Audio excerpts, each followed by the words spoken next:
នចង់បានអ្វីចង់ទៅញ៉ាំអីត្រូវធ្វើតាមអូន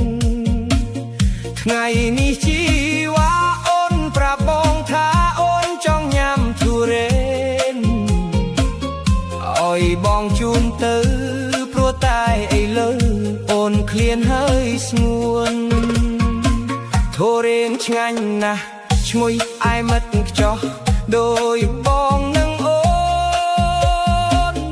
ទុរេនខ្មែរនេះរសជាតិពិសេសគ្មានពីទេបងដូចយើងពីរនាក់ស្នេហាជាក់លាក់មិនក្បត់ក្រោយខ្នង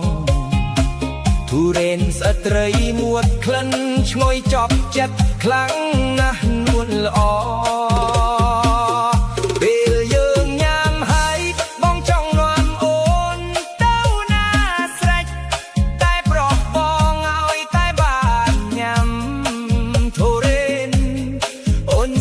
ចិត្តហើយណាស្នេហ៍ស្ន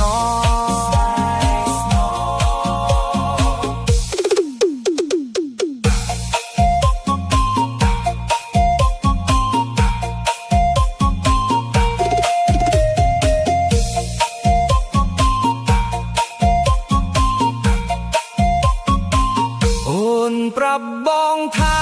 បើយើងសង្សារត្រូវស្ដាប់តាមអូនចង់បានអ្វីចង់ទៅញ៉ាំអីត្រូវធ្វើតាមអូនថ្ងៃនេះជី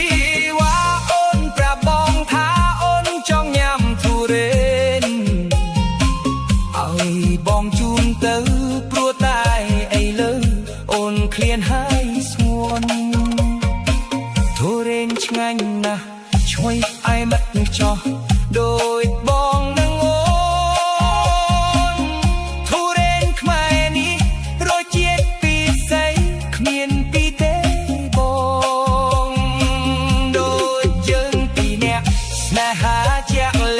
មិនក្បត់ក្រោយខ្នង